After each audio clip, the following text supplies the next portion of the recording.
Bonjour chers étudiants, dans la présente vidéo nous allons parler des câbles de transmission dans un réseau local et industriel. Je m'intéresse à la liaison guidée, c'est-à-dire avec fil. Pour les réseaux, on peut utiliser trois types de câbles à perte torsadée, câble coaxial ou fibre optique. Celui-là on l'utilise, on le voit, on a tous ce genre de câble qui connecte la parabole au démo ou au téléviseur.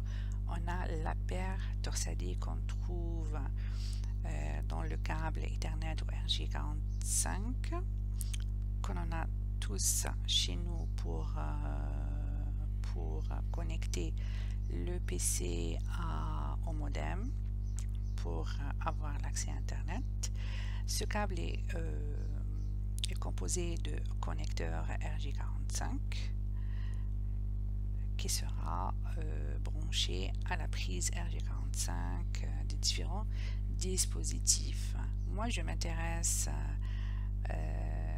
au câble qui est à paire torsadée. Nous avons 4 paires enroulées en spirale pour minimiser l'effet des interférences. On a 4 paires comme je viens de le dire, vert avec vert blanc, orange avec orange blanc, marron avec marron blanc et bleu avec blanc bleu. Comment est fabriqué un câble Ethernet? On prend un câble à paire torsadée, on déroule ces spirales, puis on va les faire entrer dans le connecteur pour avoir ce résultat-là.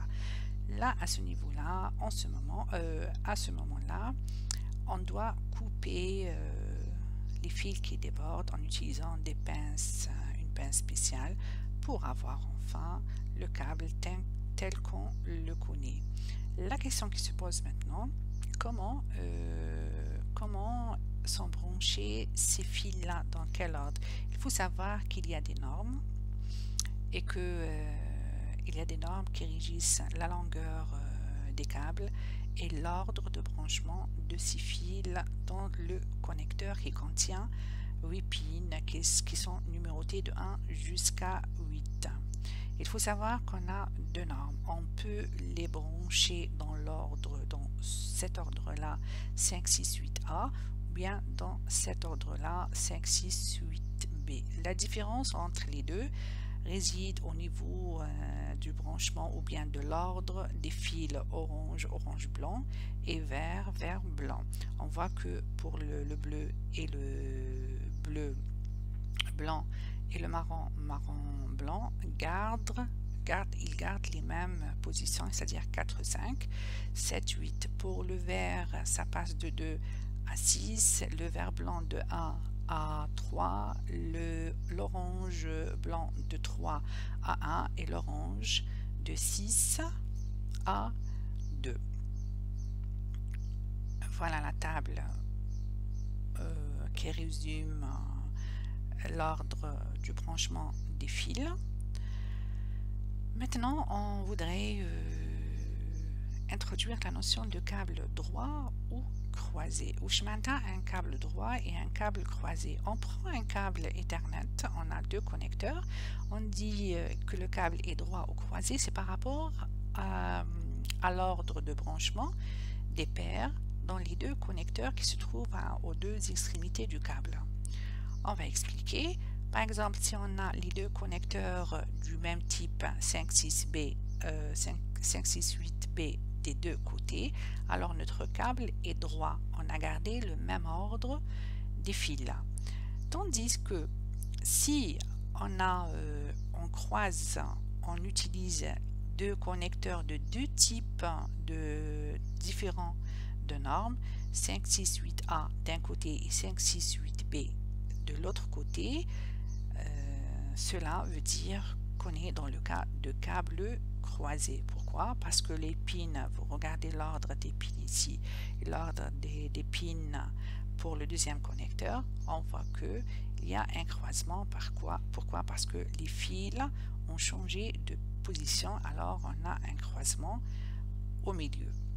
Quel est l'intérêt de ce changement d'ordre des fils? Pour expliquer cela, je prendrai l'exemple d'un ordinateur. Soit un PC qui a une entrée RJ45 à 8 pins. Cet ordinateur peut communiquer avec l'extérieur, avec un autre ordinateur, avec un modem, switch ou autre. Si, par exemple, on définit le port 1 et 2 comme étant les ports de transmission à travers lesquels la donnée va sortir et les ports 3 et 6 comme étant les ports de réception. Et si on prend un autre ordinateur qui utilise le même code, le même protocole, c'est-à-dire les ports 1 et 2 pour la transmission et les ports 3 et 6 pour la réception en orange, si je prends un câble droit par exemple pour respecter l'ordre vert blanc vert, ça sera la norme 568A. Alors vous voyez, on respecte bien l'ordre des deux côtés, mais si je branche les deux PC, ça sera comme ça. Alors pour le premier PC, il va émettre, il va faire sortir les données pour les envoyer au pin. Je disais port, je me suis trompée. C'est une erreur de prononciation. Alors, qu'est-ce que j'ai dit? Par exemple, si les données sortent des pins 1 et 2 et vont au pin 1 et 2 de deuxième PC, là on aura collision. Ça ne marchera pas parce que si celui-là envoie, c'est pour que celui-là réceptionne. Dans ce cas-là, on a un câble droit et cela ne va pas marcher. D'accord? Alors, qu'est-ce qu'on fait? La meilleure solution, c'est-à-dire la solution à ce problème, serait que les données qui transitent à travers les pins 1 et 2 arrivent aux pins 3 et 6. Ici, on a transmission et ici, on a réception, comme ça.